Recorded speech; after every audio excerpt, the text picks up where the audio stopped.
pequeña parte del grupo de Historia del Mundo Contemporáneo de primero de bachillerato.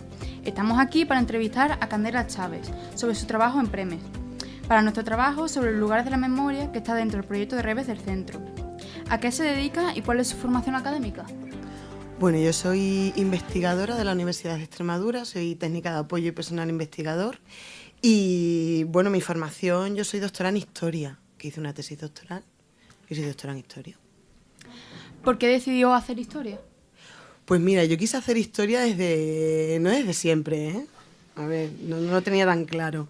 Pero sí es verdad que cuando estaba en el instituto, como vosotros, a mí me encantaba lo que era la historia, historia del arte, etcétera, porque a mí me interesaba mucho saber cómo habían sucedido las cosas. O sea, por qué pasaba una cosa, por qué pasaba otra, por qué había habido una guerra, por qué no la había habido. Me interesaba sobre todo conocer eso, por qué pasan las cosas, ¿no? Y sobre todo los hechos que también nos llevan un poco a vivir hoy en día como vivimos. Y ahí decidí, pues, hacer historia, para enterarme. Puede ser un poco alma cotilla, puede serlo, ¿eh? Pero me interesaba muchísimo eso y por eso hice historia. ¿Y sobre todo qué te llevó a ser investigador? Pues me llevó a ser investigadora estando en la universidad, porque estando en la universidad tomé contacto con profesores y profesoras, también yo me fui de Erasmus, estuve en Francia un año y ahí también vi que en la Universidad de Nantes, donde yo estuve, pues había una profesora de historia contemporánea que daba unas clases muy interesantes y cuando volví a Extremadura empecé a ir a campos de voluntariado, son los campos estos de trabajo en verano que hay en el Instituto de la Juventud que eran de memoria. Y todo eso empezó como a picarme ese gusanillo de, bueno, interesarme por la investigación, cómo se investigaba, ir a archivos, encontrar documentos, leerlos, encontrar los nombres de personas y también porque yo tengo una historia familiar. Mi bisabuelo fue represaliado, fue asesinado en agosto del 38 en Usagre, él era de un pueblecito de Badajoz que se llama Bienvenida y también quería saber, porque me lo contaba mi abuela y se contaba en mi casa, pero yo quería saber, ¿no? Quería, pues lo que os decía antes, quería conocer y quería esa explicación de lo que había pasado. Y ahí entré como investigadora en la universidad y hasta hoy, chicos. Y si nos puedes explicar un poquito qué es Premes y cómo llegaste a formar parte del proyecto. Sí. A ver, Premes es un proyecto que hay en la Universidad de Investigación que surge en 2003 porque hay un convenio que se firma entre la Junta de Extremadura, las dos diputaciones provinciales y la universidad. ¿Qué significa eso? Pues que es un proyecto público. Entonces, Premes surge en 2003, sobre todo por el interés que hay de investigar las consecuencias de la guerra civil y la dictadura aquí en nuestra comunidad autónoma, saber qué pasó, esclarecer qué es lo que ocurrió y también Premes surge como vía para hacer intervenciones arqueológicas, exhumaciones de fosas comunes, búsqueda de información, atención a los familiares que requieren esa información de qué ha pasado, ¿no?, con sus allegados y con sus allegadas que sufrieron esa violencia durante la guerra y la dictadura, pero también va más allá, es entender y conocer y investigar y analizar qué es lo que ocurrió en nuestra comunidad autónoma durante ese pasado más reciente que tenemos, que ha estado muy ocultado, que ha sido un pasado muy silenciado y deseábamos, a través de la investigación científica, y esto es importante, a través de la universidad, pero siempre en colaboración con las asociaciones de memoria y con los familiares, pues intentar eso, alumbrar ese pasado más reciente que teníamos. Eso más o menos es Premes. Y en Premes está dentro de las políticas de memoria desarrolladas por el Estado. ¿Y en qué se diferencian las políticas de la memoria de la transición de las que se hacen actualmente? Vale. Bueno, Premes, como os decía, surgió en 2003, que yo creo que no habíais nacido. No. No sabía yo. Bueno, pues hace muchos años. Surgió, pues mira, como una especie, sí, de política de memoria, pero también de política de historia, de una política de conocimiento científico, pero también humanitario, ¿no?, que es nuestra labor, que es la que realizamos.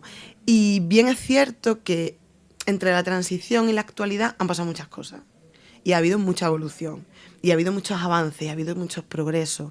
Durante la transición tenéis que entender que Franco muere el 20 de noviembre del 75, esa transición es ese cambio en un momento muy convulso, sobre todo social, político, ¿no? De paso de una dictadura a una democracia, bueno, en esos momentos esas políticas de memoria no existen como tal, lo que existen son medidas de reparación.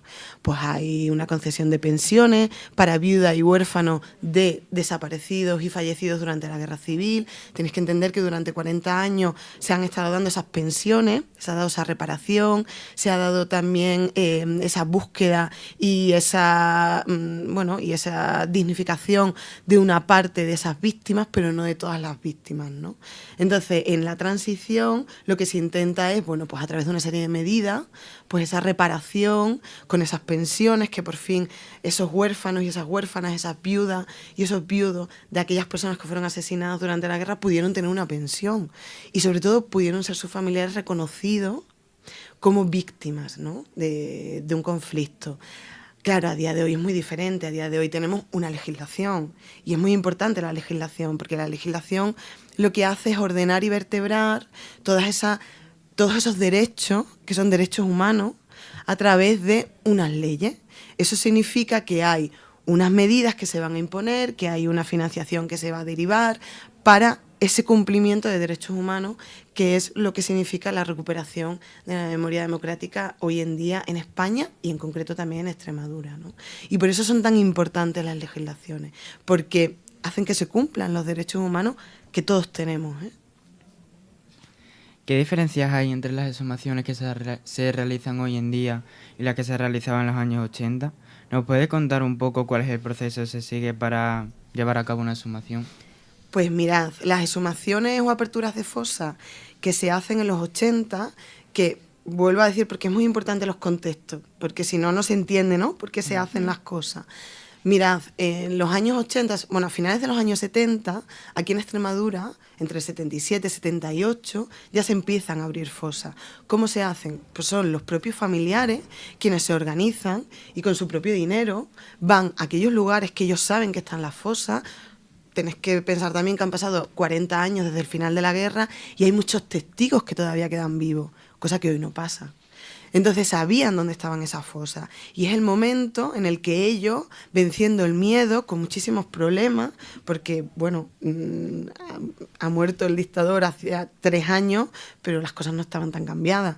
Entonces, con ese miedo aún, con esas dificultades y esos obstáculos que van a encontrar aún así, se arrojan de muchísima valentía y a pesar de ciertos sectores que no lo ven bien y que, bueno, provocan una serie de discrepancias, ellos van a esos lugares, como os digo, y con sus propias manos, con picos y palas, rescatan los restos de sus familiares asesinados pues durante la guerra y también, bueno, en principio de la posguerra, pero sobre todo que fueron asesinados durante la guerra.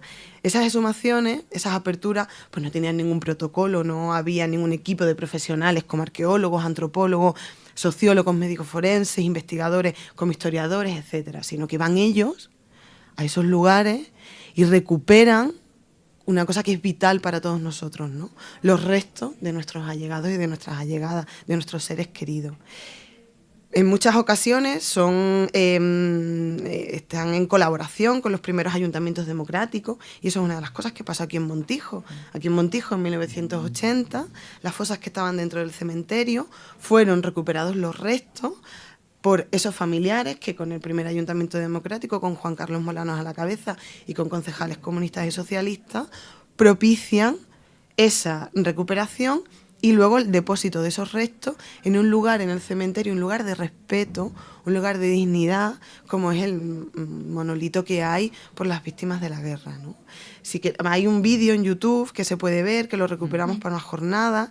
Es uno de los poquísimos documentos que hay en movimiento de esas aperturas. Hay muchas fotos, bueno, muchas, hay fotos, ¿no? Y sobre todo en Extremadura, esas fosas, nosotros las llamamos al alba, porque son las primeras que se abren. Aunque en la dictadura se han abierto algunas, sobre todo para el traslado al Valle de los Caídos y en otras localidades, sí que es verdad que esas son las primeras que se hacen como en democracia, ¿no? Y son como ese inicio de lo que es la recuperación de la memoria y de la historia democrática de nuestro país y que de verdad que desde aquí tuvieron mucho arrojo, mucha valentía todos esos familiares porque, bueno, no fue nada fácil. Hoy en día es muy diferente, chicos, hoy en día Seguimos contando con los familiares, son el motor de estas búsquedas, son por esas iniciativas de esos familiares que llegan a Premes, que llegan a las asociaciones, que llegan a ayuntamientos, que llegan a la propia Junta de Extremadura, que tiene un servicio de memoria, que llegan por diferentes canales y se hace una investigación previa. Claro, yo no me podía ir al campo a buscar una fosa, porque ¿dónde pico? ¿Dónde cavo? No puede ser así. Nosotros utilizamos un protocolo y una metodología que nos propicia poder trabajar con mucha rigurosidad y sobre todo sabiendo lo que hacemos. Nosotros cuando hacemos la investigación de dónde puede estar una fosa, recogemos testimonios de la gente del pueblo para intentar saber lo que os decía antes, el contexto. ¿Qué ocurrió en este pueblo? ¿Quiénes son los que están en esta fosa? ¿Qué historias tienen detrás, no? ¿Y qué pasó con su familia? Porque no solamente que a lo mejor asesinen a alguien o que sufra represión a alguien, sino también esa represión se expande a la familia, incluso al entorno de amigos y al entorno social, ¿no? Entonces intentamos reconstruir todo ese puzzle que nos sirve para ver dónde pueden estar esas fosas. Y utilizamos la metodología arqueológica. Bien de prospección, pues hay muchísimos métodos, métodos de georradar, de detección metálica, etcétera, y también lo que es la excavación. Cuando encontramos la fosa, que no siempre se encuentra, porque os vuelvo a decir, han pasado muchísimos años, han pasado más de 80 años, hay muchísimos lugares que han sido transformados, que han sido cambiados, a veces la memoria que queda es una memoria heredada, no es de alguien que dijo, no, yo vi cómo hacían la fosa y estaba aquí, no, porque esa persona tendría más de 100 años, entonces puede ser un poco complicado. Pero, sin embargo, esa memoria heredada, esa memoria que va dejándose en la familia, que va dejándose también en la gente del pueblo, porque cuando vais a un pueblo y se investiga dónde pueda estar esa fosa, todo el mundo más o menos sabe dónde pueda estar, pues una vez que la localizamos, empezamos la exhumación, que es una intervención arqueológica y antropológica, donde nosotros no solo recuperamos los cuerpos, sino también analizamos esos cuerpos, ese perfil, si son hombres, si son mujeres, las edades, las patologías, cómo murieron, cuál es la causa de muerte, qué pudo pasarles antes, qué pudo pasarles durante. E incluso también investigamos y analizamos, a través de esa metodología y ese protocolo científico, cómo están hechas las fosas, cómo están depositados, porque todo da información. Porque la arqueología y la antropología, igual que la historia, nosotros los documentos, los vestigios, lo que queda en las fosas, los cuerpos, los objetos que quedan, nos dan toda esa información que nos permiten ese puzzle armarlo. A veces nos faltan piezas, a veces no podemos completarlo, porque han pasado muchos años, pero también porque hubo una ocultación de todo eso que pasó. Y hubo además una cosa que es importante de entender, y es que las fosas son enterramientos clandestinos. No quería que se supieran dónde estaban, y si se sabía no quería que nadie se acercase, ¿no? Entonces, esos son los procesos que seguimos a día de hoy, con la metodología interdisciplinar y multidisciplinar, que esto son palabras que quedan muy bien, pero que lo que significa es que trabajamos muchas disciplinas, muchos profesionales de diferentes ámbitos, cada uno en su ámbito, pero a la vez también lo mezclamos para intentar, como decía antes, esclarecer qué es lo que ocurrió y sobre todo devolver a sus familiares los cuerpos de sus seres queridos, ¿no? ¿Dónde se están produciendo las exhumaciones actualmente? ¿Tienen localizadas otras fosas? Pues mirad, a día de hoy, a 1 de marzo, aquí en Extremadura no hay ninguna exhumación que se esté acometiendo ahora mismo. Pero sí es verdad que hay un plan para este 2024 donde se van a hacer intervenciones en diferentes lugares, tanto de la provincia de Cáceres como la de Badajoz. Hay exhumaciones localizadas a día de hoy, hay exhumaciones en las que también, hay fosas en las que también estamos trabajando para poder llevar a cabo todas las actuaciones que nos permitan localizarla, ¿vale? Porque ese es el primer paso. Son procesos un poco largos, son procesos lentos, porque como os decía antes, yo no voy al campo y digo, ay, aquí, y ya está. O yo no voy a un cementerio, que es como pasa muchas veces, que las fosas están dentro de los cementerios, pero en lugares apartados o en lugares que han sido, tratados de forma diferente, ¿no? Entonces, ojalá todos los que trabajamos en esto tuviéramos una varita mágica y supiéramos, ¿no? Ojalá, pero no es así, es muy complicado. Pero aún así, aunque sean procesos largos, la metodología y el protocolo nos permiten trabajar con mucho rigor. Y eso supone que a día de hoy, en este 2024, se vayan a realizar intervenciones, ya os digo, tanto en la provincia de Cáceres como en la de Badajoz, tanto dentro de cementerios como en pozos de minas. Sabéis que en el campo hay minas, o sea, minas de canterías y demás, los pozos que están destinados a esas minas que ya están abandonados, también son fosas comunes. Tenemos una zarzala mayor donde se va a realizar una intervención en un pozo de una profundidad de más de 20 metros, donde vamos a intentar encontrar los restos de más de una veintena de personas de las zonas de alrededor de Zarzala Mayor y demás. Estamos pendientes de que también podamos realizar la búsqueda de una fosa en Segura de León, que es un pueblecito que hay al sur de Badajoz, también en Guareña, también en Villanueva, en Fuentes de León, etcétera, etcétera. Tenemos muchos sitios. ¿Cuántos desaparecidos de la guerra civil y el franquismo se estima que hay aquí en Extremadura? Pues hay alrededor, nosotros las cifras que tenemos de las investigaciones que realizamos en la universidad, se calcula que hay unos 12.000, o sea, hay unos 11.200 en la provincia de Badajoz y unos 2.300 en la provincia de Cáceres, que la suma total pues da aproximadamente unos 13.500 en cuanto a represión franquista. En cuanto a represión republicana, que también la tenemos contabilizada y documentada, tenemos en la provincia de Badajoz unas 1.567, eso sí es una cifra cerrada, porque sí que hay una investigación a partir de 1939 que se llama la causa general, que el propio Francisco Franco, a través de su Ministerio de Justicia, deriva a todos los pueblos de España de qué ha pasado con aquellas personas de cada localidad derechistas que sufrieron represión republicana, donde están sus cuerpos, se recuperan y además sus familiares son reparados, ¿no? Con pensiones, indemnizaciones y además también con una serie de medidas como pues, una oferta de empleo público, etcétera. Claro, solo con los suyos, es decir, solo con aquellos que sufrieron la represión republicana por parte de los republicanos, que la hubo. Y aquí en Extremadura, os digo, la cifra que hay en la provincia de Badajoz son 1.567 y en la provincia de Cáceres eran 130 aproximadamente. Entonces tenemos dos cifras de desaparecidos. Bien es cierto que la represión franquista son desaparecidos como tal, porque sus cuerpos aún no han sido recuperados en su totalidad. En la represión republicana no pasa tan así, ¿no? Nosotros en estos 20 años solamente hemos exhumado una fosa donde había un falangista. Sin embargo, de las más de 90 intervenciones que hemos realizado, son todas de represión franquista, obviamente. Y os digo las cifras, son pues es unas 13.500 represión franquista, unas 1.697 represión republicana. Esas son más o menos las cifras que tenemos a día de hoy. Unas están muy cerradas, como es la represión republicana, porque ya se hizo una investigación en su momento, claro, tenían todos los documentos, tenían toda la posibilidad.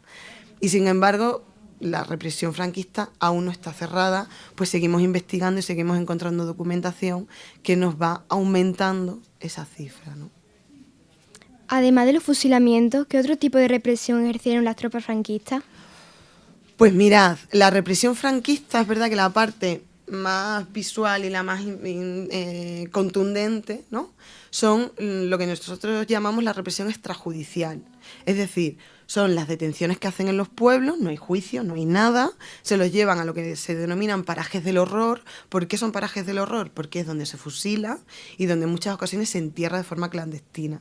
No se pueden acercar, nadie ahí, son lugares que están estigmatizados y que están bueno, pues con ese horror impuesto, ¿no? Por lo que ha sucedido, que son lo que hoy en día llamaríamos esos lugares de memoria, ¿no? Porque ahí sí que ocurrió, son los hechos esos que os contaba de ahí sí que ocurrió algo, vamos a saber qué ocurrió, vamos a intentar conocerlo y vamos a divulgarlo y vamos a explicarlo con esta metodología.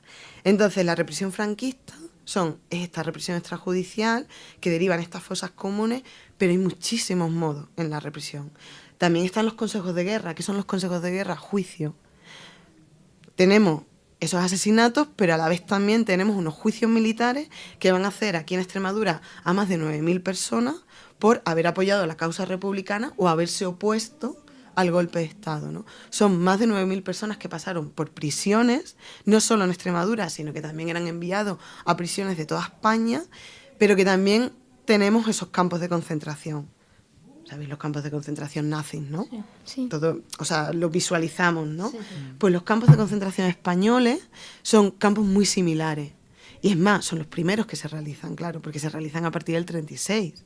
Es decir, estos campos de concentración que se hacen en Extremadura, que se hacen en toda España, a medida que va avanzando el ejército franquista, fundamentalmente, En este caso son campos que sirven para recoger a todos los prisioneros que se van haciendo, clasificarlos y según la clasificación de más adepto o menos adepto a el golpe militar, al glorioso movimiento nacional, que es como ellos se definen en cuanto a su ideología y a sus valores y a ese movimiento, bueno, pues van a tener un destino u otro. Y esos consejos de guerra son una parte muy importante de la represión. Pero es que hubo más tipos de represión. Hubo incautaciones de bienes, pero también hubo destierros, pero también hubo estas prisiones, estos campos de concentración, donde era el horror vivir dentro, porque hay muchísima gente que fallece, bien por falta de alimentos, bien por enfermedades, tanto hombres como mujeres, pero también hay niños dentro de las cárceles que van acompañando a sus madres.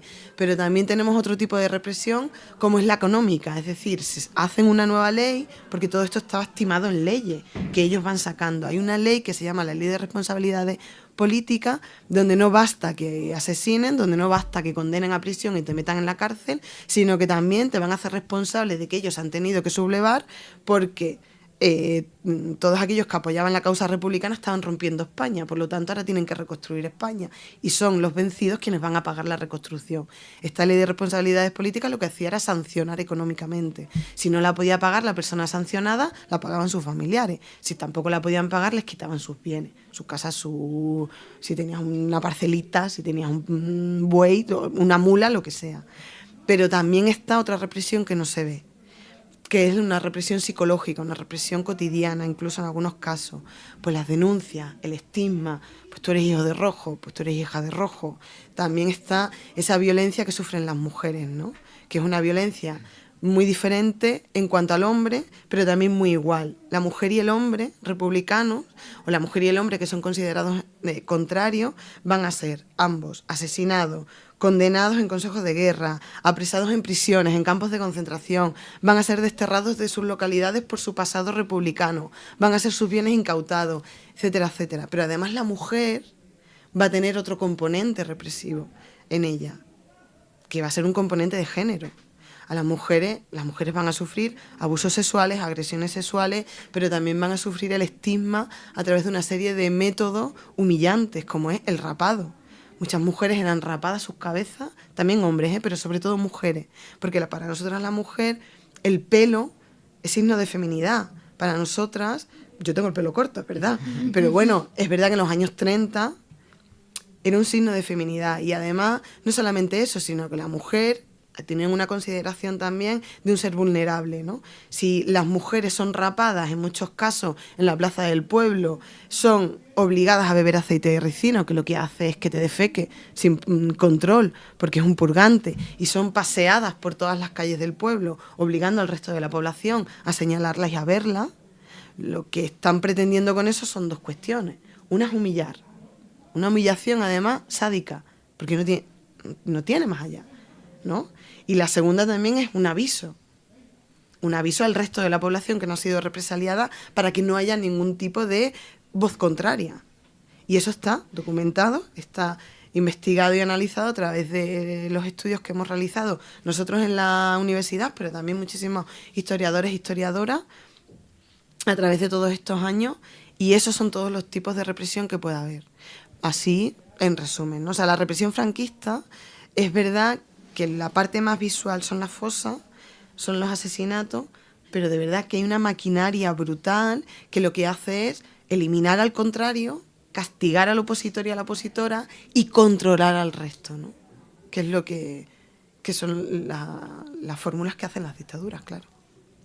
¿Qué otro tipo de actividades realizaban desde EMPREME para recuperar la memoria histórica? Pues mirad, nosotros aparte de la investigación y de coordinar y llevar a cabo estas exhumaciones, también atendemos a las víctimas y atendemos a los familiares. Todos los familiares de todas las víctimas a consecuencia de la violencia durante la Guerra Civil y la dictadura pueden acceder y pueden acudir a nosotros, bien a través de asociaciones o incluso pueden acudir a asociaciones de memoria si quieren conocer qué ocurrió o qué pasó con aquellos familiares que fueron represaliados, ¿no? Entonces, esta atención a las víctimas, esta atención a los familiares, nosotros hemos recibido solo en el último año más de 150 peticiones, que son bastantes porque nosotros lo que hacemos con cada petición es como una mini investigación, ¿no? O sea, no solo decimos, pues sí, tu familiar fue fusilado tal día, o pasó por consejo tal otro, o estuvo en tal campo de concentración, sino que intentamos reconstruir su historia, porque, claro, las historias familiares también dan identidad, te definen. O sea, tú sin tu familia, tú sin tu pasado, pero tú sin tu familia, ni tu entorno de amigos, ni nada, no eres nadie. Por mucho que queramos ser individuales, es tu pasado, ¿no? Quien también te forja y quien te da tu identidad. Entonces, nosotros lo que hacemos es esa reconstrucción a través de la investigación histórica y también, bueno, pues aquellos que desean buscar a sus allegados, pues ver las fórmulas para poder llegar a ese momento de buscar las fosas, ¿no? Y de hacerlo. Pero también hacemos otras muchas cosas. Damos charlas, hacemos congresos, hacemos jornadas, venimos a institutos a dar charlas en los institutos, venimos a participar en programas que tenéis como este de radio, pero también apoyamos y ayudamos y colaboramos con muchas asociaciones de memoria, con otros grupos de investigación que hay en España, con otras asociaciones que hay en España, con instituciones. O sea, es decir, nosotros colaboramos desde la universidad con todos y todas las que deseen conocer y con las que deseen saber qué es lo que ocurrió, tanto de forma particular, para saber qué pasó con sus familiares, como de forma general, ¿no? Y esas son una de las muchas cosas que hacemos dentro de PREME. Vale, y por último, ¿por qué considera que es importante el trabajo que hacéis? Bueno, a ver, yo considero que es importante porque, bueno, nosotros llevamos más de 20 años trabajando en esta recuperación de la memoria y la historia de Extremadura. Las cifras de tanto de investigaciones, las cifras de las exhumaciones que hemos realizado, que hemos recuperado una mínima parte de los cuerpos que fueron desaparecidos, pero que seguimos trabajando en todas esas tres labores que os decía antes, ¿no? De investigación, exhumación y difusión y divulgación. Consideramos que es muy importante, primero porque es una labor humanitaria. Es decir, nosotros lo que hacemos es cumplir derechos humanos. Nosotros no miramos ni qué ideología tiene la persona que viene, ni miramos qué ideología tienen las víctimas. Y esto quiero que quede muy claro porque hay mucho ruido, hay mucha tergiversación en cuanto al trabajo. No solo lo que hacemos nosotros, que nosotros somos un proyecto muy pequeño, pero sí todas las asociaciones de memoria y sobre todo todos los familiares, otros grupos de investigación, instituciones, etcétera, ¿no? Entonces nosotros hacemos una labor humanitaria porque lo que intentamos es buscar y encontrar a aquellas personas que están desaparecidas y devolverles esa realidad que les fue arrebatada, tanto a sus familiares como al resto de la sociedad. Cuando aquí en Montijo hablamos de que las víctimas de la represión alcanzan el centenar, o sea, están entre 100 y 110, eso es mucha gente, 100 personas en un pueblo. Imaginaos que de golpe y porrazo nos levantamos un día y hay 100 personas que han desaparecido, ¿no? O sea, son muchas personas.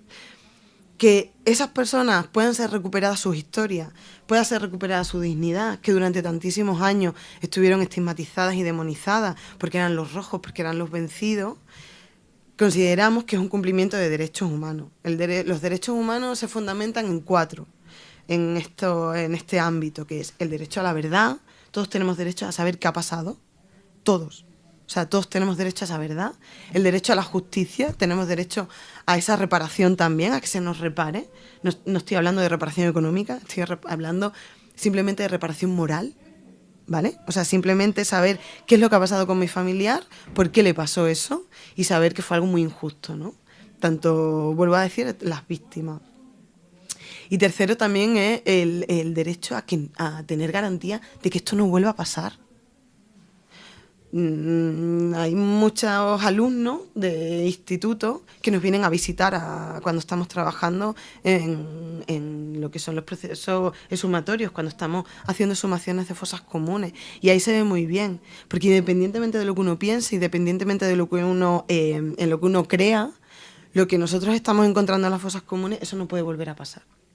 No puede volver a pasar que alguien lo saquen de su casa, lo lleven a un lugar, a un paredón, lo lleven a una tapia de cementerio, lo lleven a una finca cercana, lo ejecuten y lo dejen allí enterrado.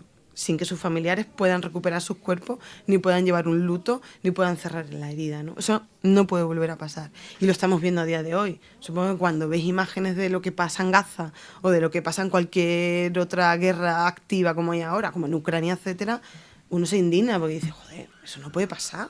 ¿Cómo? O sea, es como cómo puede ir miles de personas a recoger alimento porque están en una situación casi deshumanizada y haya un bombardeo en ese momento. Oye, eso no es normal. O sea, eso es inhumano. Y eso es un incumplimiento de derechos humanos, derechos que todos tenemos. Y además es una declaración universal a la que se acogen todos los países, porque es la forma que tenemos de vivir en democracia y de forma civilizada. Por lo tanto, esa labor humanitaria es lo que nos permite hacer un cumplimiento de derechos humanos, identificar a esas víctimas para devolverlas a sus familiares. Y luego la labor científica. Nosotros trabajamos con un método. Es el método científico, el método tanto dentro de lo que es la metodología histórica, que la metodología de la arqueología, de la antropología, de la medicina forense, y lo que conformamos es algo que está sustentado en documentos y en evidencias y pruebas. Yo no me invento lo que ponemos en los informes. Lo que hay es lo que hay. Lo que vemos en la fosa es lo que vemos en la fosa, pero lo que vemos en los documentos es lo que hay también. Entonces, eso creo que es importante que se entienda, que tanto Premes como otros muchos proyectos, instituciones, organizaciones y asociaciones que están trabajando en temas de memoria, en esa memoria, historia democrática, es en lo que intentamos explicar qué es lo que hacemos, ¿no? Y por eso considero que es importante. Ya ha llegado a su fin la entrevista, muchas gracias por haber venido y hemos querido realizarte a ti la entrevista porque admiramos mucho tu trabajo en Premes y con las exhumaciones. Pues muchísimas gracias a vosotros, ha sido una entrevista muy buena, muy interesante y de verdad que os doy las gracias.